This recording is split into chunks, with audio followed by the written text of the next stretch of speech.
안녕하세요. 오늘은 웨스트민스터 신앙고백 1장 성경에 대한 부분을 J.V. 페스코의 웨스트민스터 표준의 신학 책을 중심으로 요약한 부분을 같이 공부해 보겠습니다.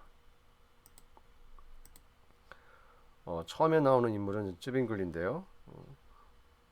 이 종교개혁 초기 시대에 이분은 하나님의 말씀의 명확함, 확실함, 그런 능력에 관하여 라는 부분에서 책에서 모든 사람이 하나님의 말씀을 성령의 조력으로 어떤 사람의 가르침 없이도 충분히 이해 가능하다고 주장하였다라는 것입니다. 이것은 로마 카톨릭과 정면으로 부딪히는 것으로 로마 카톨릭은 모든 사람이 하나님의 말씀을 그 성령의 조력으로 가르침이 없이도가 아니라 교회의 도움이 반드시 필요하다라고 가르쳤습니다. 그래서 이러한 로마 카톨릭의 가르침과 정면을 배치되는 그런 가르침을 쯔빙글리가 했다는 것을 맨 처음에 소개하고 있습니다. 윌리엄 히터커는 웨스트민스터 신앙 고백의 이 성경 부분에 가장 많이 나오는 부분으로 교리는 반드시 성경에 의해 증명되어야 한다. 교리는 반드시 성경에 의해 증명이 되어야 한다. 이러한 원칙을 강조한 분이었습니다. 프린스턴 신학교의 3대 칼빈주의자인 벤자민 워필드는 웨스트민스터 신앙고백의 성경 부분에 인용한 인물로 존 볼, 윌리엄 부카누스, 토머스 카트라이트, 존 칼빈 이 네 사람을 제시하였습니다. 윌리엄 가우즈는 모든 사람이 무엇을 알아야 할 지식이 무엇인가 이 부분에서 하나님과 그 자신 칼빈의 기독교 강요에서 이렇게 얘기했죠. 그런데 어디서 이 지식을 찾을 수 있는가라는 것에서 구약과 신약 성경이다. 그 다음에 성경의 저자는 누구신가? 성령께서 사람을 감동시켜서 이 성경을 쓰게 했다라고 이렇게 원칙을 얘기했습니다. 아일랜드의 유명한 주교였죠. 제임스 워셔는 우리의 종교는 어떠한 확실한 근거 위에 세워져야 합니까? 라는 질문을 해서 성경 안에 있는 하나님의 말씀입니다. 기독교는 어떠한 근거에 의해서 세워져야 되는가라는 것을 제임스 워셔가 주장했는데 그것은 반드시 성경 안에 있는 하나님의 말씀입니다. The Word of God in Scripture라고 설명했습니다. 또한 사무엘 러더포드 목사님은 스코틀랜드 출신이죠. 사람들은 믿음의 교리를 신구약에 있는 하나님의 지혜에서 배우는데 이 모든 것은 우리가 구원에 이르는데 지혜롭도록 만든다. 그래서 이러한 지혜를 갖도록 하는 데 있어서 하나님의 말씀 중요성을 얘기했습니다. 1615년에 아일랜드 신조가 있는데요. 거기에서도 종교와 신앙의 기초와 원칙은 성경 안에 있는 하나님의 말씀이다라고 말씀 안에 있다라고 했습니다. 그리고 또한 웨스트민스터 신앙 고백은 이 모든 내용을 함축하고 있다는 거죠. 그래서 앞에서 말씀드린 그런 모든 내용을 신앙 고백에서 함축하고 있습니다. 또한 제1, 2 헬베틱 스위스 신앙 고백 등의 모든 고백들에서 또한 개혁 고백서 간에 조화를 이룬다는 겁니다. 이 하모니라는 말은 이 웨스트민스터 신앙 고백뿐만이 아니라 이런 성경에 대한 부분이 서로 간에 조화를 이루는데 어떻게 조화를 이루냐면 에드워드 레이라는 분이 많이 나오는데요. 이분은 평신도 신학자입니다.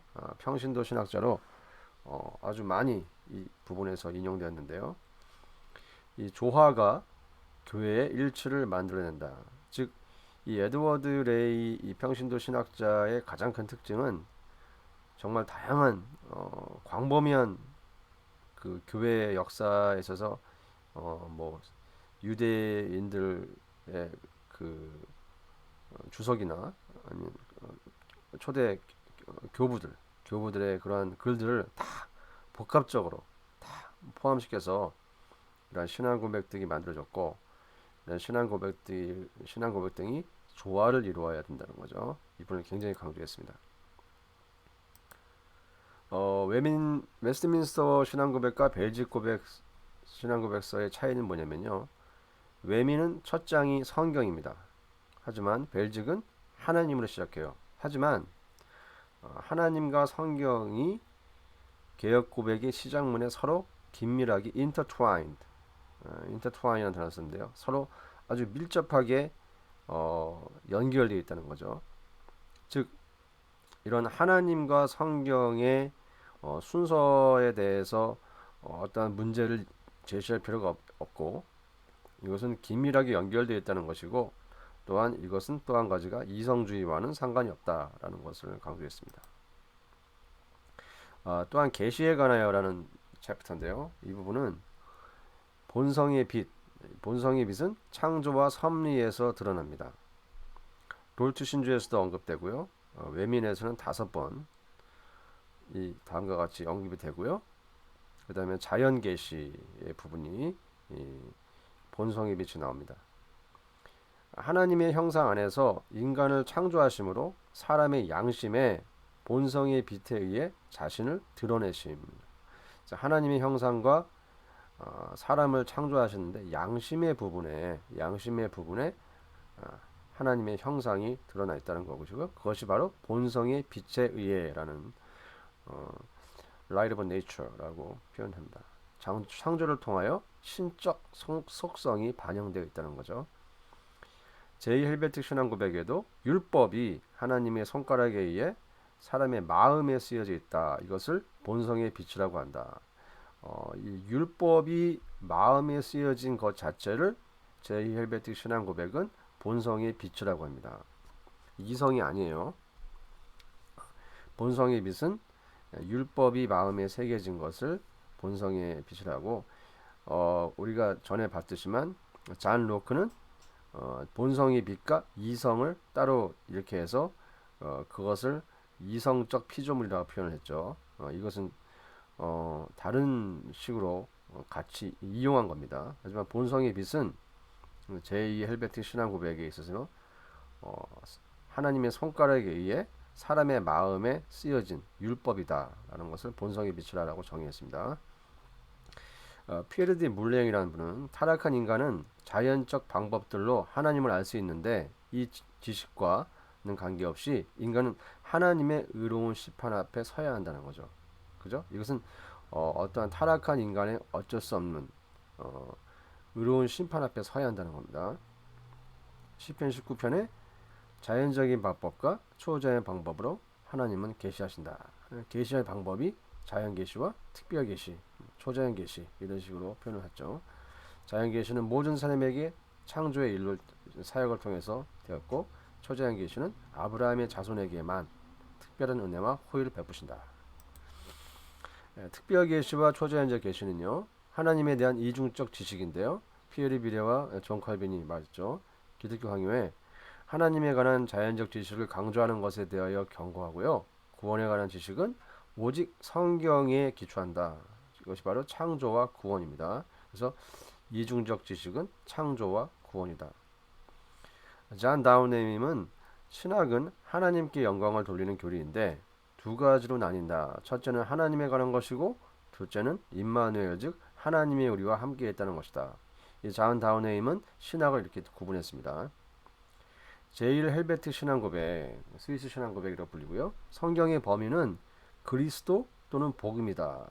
모든 성경은 오직 하나님이 그들에게 친절하고 은혜롭다는 것과 그의 아들 그리스도를 통하여 그것을 공적으로 나타내는 것에 관한 것이다. 이렇게 헬베틱 신앙고백은 성경의 범위에 대해서 이렇게 설명을 했습니다. 토마스 마스는 성경의 목적은 그리스도를 확실하게 발견하는 것이다. 이렇게 말했고요. 즉 이러한 성경의 범위와 목적에 대해서는 그리스도 중심적인 복음 중심적인 해석을 했다는 것이 차이점입니다. 하일리 블링거는요, 하나님의 말씀은 기록되지 않은 것과 기록된 것을 나타난다. 나뉜다. 이것이 굉장히 좀 중요한 부분입니다. written or unwritten. 왜냐면요, 하나님의 말하신 말씀이 unwritten이죠. unwritten이 written 될 것보다, 기록된 것보다 먼저 앞선다는 겁니다. 그러니까 하나님의 말하신 말씀, spoken word가 먼저 있었고 written word는 나중에 나타났다는 거죠. 그래서 하나님의 말씀이 교회보다 우선된다는 겁니다. 이것이 개혁주의자에게 굉장히 중요한 의미를 가졌죠. 왜냐하면 교회는 카톨릭 교회는 교회가 말씀보다 우선된다고 했으니까요. 그래서 하나님의 말씀이 더 권위가 있으므로 교회는 그 권위에 복종해야 한다는 겁니다. 즉 하나님의 말씀의 권위가 교회의 권위보다 위에 있다는 겁니다. 볼프강 무스크루스와 부카누스, 레이 이분들은 기록된 말씀은 교회에 연속적으로 말하는 하나님의 말씀을 위해 하나의 매개체 또는 도구이다, 이렇게 설명을 했습니다. 기록된 말씀은 하나님의 말씀을 위해 매개체 도구이다라는 거죠. 어떻게 보면 비블리시즘, 어떻게 보면 하나님의 말씀, 기록된 말씀, 성경을 너무 우상화하는 것에 대한 어떻게 보면 반대적인 말이기도 하겠네요.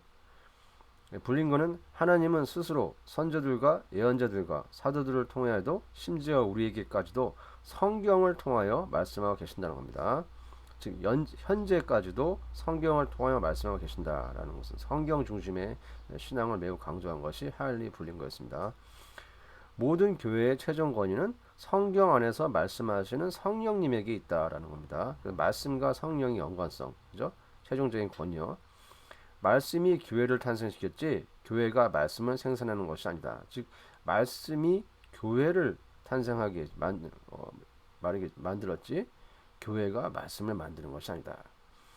에드워드 레이는 기록된 말씀은 조건적이며 기록되지 않은 말씀은 필요하다라는 겁니다. 말씀이 없이는 교회가 없다. 요한 에크, 대표적인 카톨릭 신학자죠. 반종교 개혁을 한 사람입니다. 즉 앞으로 계속 에드워드 레이와 요한 에크가 나올 텐데요. 가톨릭 교회는 성경보다 더 오래된 것이다 라고 주장했습니다. 왜냐하면 사도들이 설교를 시작했을 때 글로 된, 그러니까 쓰여진 복음이 없었고 바울 서신도 없었다. 하지만 그리스도의 보혈에 의해 헌신된 교회가 있었다. 그래서 요한 에크는 교회가 먼저라는 거예요. 칼빈은 정반대로 표현했죠. 성경이 교회보다 먼저다. 그래서 강요에 나옵니다. 종교개혁 당시 이것이 바로 그들의 원칙이었고요. 하나님의 계시와 교회의 관계에서 계시가 교회를 앞선다는 거죠.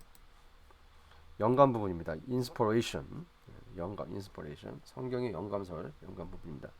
dictation이라는 말은 받아쓰기라는 말인데 이것이 우리가 보통 기계적 영감설이라고 부르죠. 칼빈이 한 번 얘기했습니다. 성경은 하나님의 영감에 의해 주어진 것이며 믿음과 삶의 원칙이 된다라는 것이죠. inspired by God. 개혁 God breathed라고 또 얘기하죠. God breathed.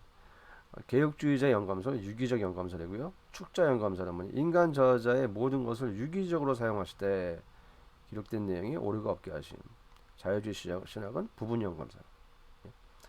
이러한 자유주의 신학이 있고요. 이 책에서 주장하는 것은 외경이 포함되지 않는 이유가 바로 이러한 영감이 되어 있지 않다는 겁니다. 트렌트 공의회에서는 외경을 포함시켰어요. 이 트렌트 공의회가 반종교개혁회의였죠. 여기서 로버트 벨라미는 예수의 회원으로 외경이 포함되어야 한다고 주장했고요. 윌리엄 히터커는 구약은 선지자에 의해 쓰여졌으나 외경의 저자는 선지자가 갖는 특징이 없다고 주장했습니다. 외경의 저자는 말라기 선지자보다 훨씬 이외에 활동했고요. 어거스틴은 유대인조차도 맥가베서를 구약과 동등하게 취급하지 않았다고 주장했고요. 이스라엘과 구약의 교회도 외경을 경전을 보지 않는다. 즉 어거스틴과 윌리엄 히터커는 같은 의미에서 외경은 절대로 성경, 우리가 말하는 구약과 신약 외에 포함될 수 없다는 거죠. 이게 분명히 웨스트민스터 신앙고백에 나옵니다. 권위에 대해서 말합니다. 성경의 권위는 사람이나 교회의 증언에 있지 않고 하나님에게 있다는 겁니다. 성경의 권위는 아까 처음에 말씀드렸죠. 성경과 하나님이 굉장히 밀접하게 연관이 되어 있다는 겁니다. 어거스틴이 회심 전에 한 말, 즉 가톨릭의 교회를 중시한 바로는 그가 초기의 교회의 권위에 감명받았을 때라고 봅니다. 즉 어떤 분들이 어거스틴이 교회가 더 권위가 있다라고 한 부분에 그런 것에 대해서 지적을 하는데 에드워드 레이는 그렇지 않다. 어거스틴이 그렇게 한 것은 회심 전에 한 말이다라는 거예요. 회심한 후에는 생각이 바뀌었다는 겁니다. 권위는 원전에 있다. 성경의 권위는 저자로부터 온다. 그러니까 원전, 즉 무슨 히브리어 헬라어 같은 그리고 저자로부터 온다. 저자로부터는 이제 성령님, 하나님의 말씀, 스포큰 워드죠. 하나님이시죠.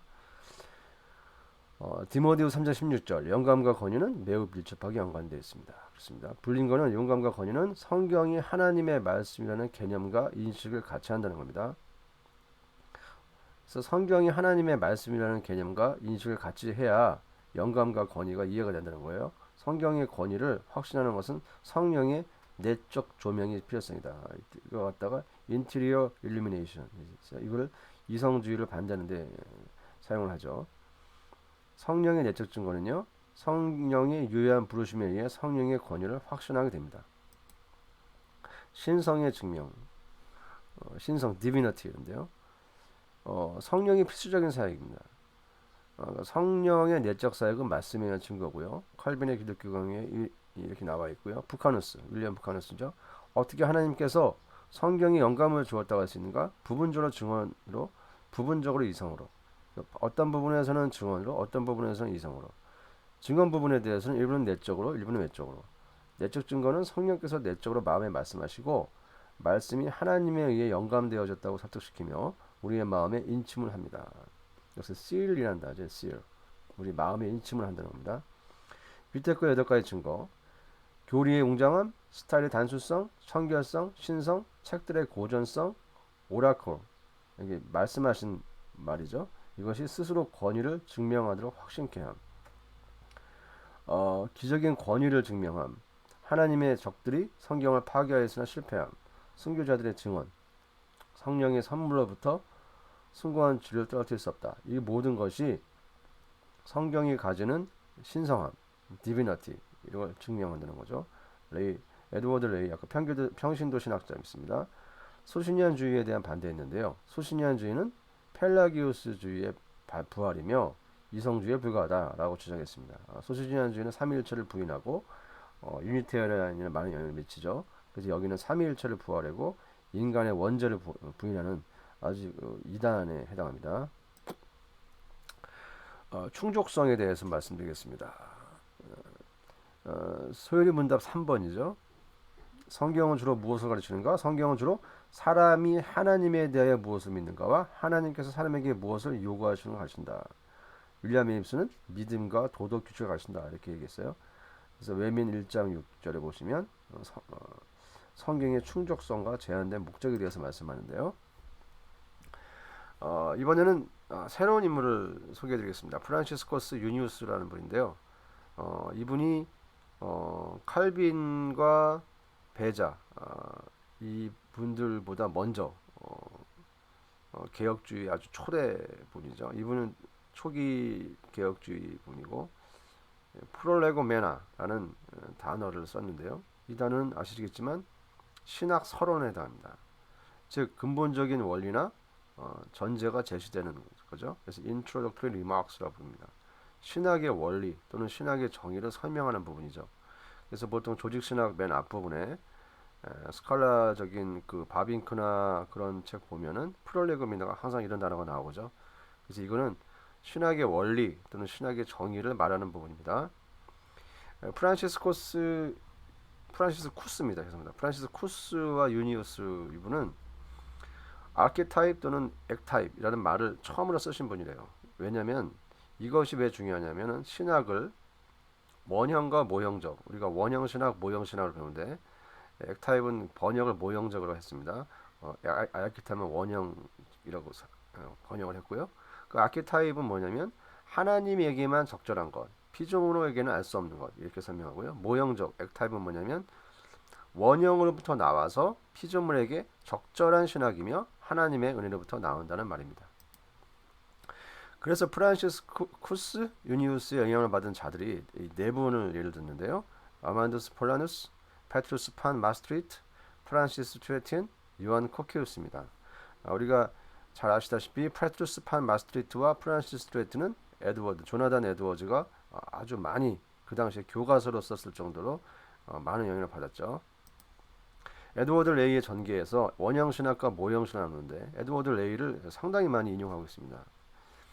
하나님 안에 또는 하나님의 신학, 한 개인으로 불변한 행동으로 그 안에서 모든 그 자신을 아는 하나님에 의한 신학, 모든 다른 것들도 그로부터 그에 의해서 하는 것, 즉 하나님에 의한 신학인데 하나님 안의 하나님의 by of 이렇게 이러한 단어를 써서 하나님에 의한 이런 신학을 원형 신학이고요. 모형 신학은 소통의 신학입니다. 인간과 하나님과 소통하기 위해서 신적 계시에 의해 우리 가운데 표현된다. 원형 신학의 패턴과 개념을 따라간다. 패턴과 아이디어를 따라가고요. 하나님에 관한 신학이다. Concerning God. The theology concerning God. 이것이 모형 신학입니다.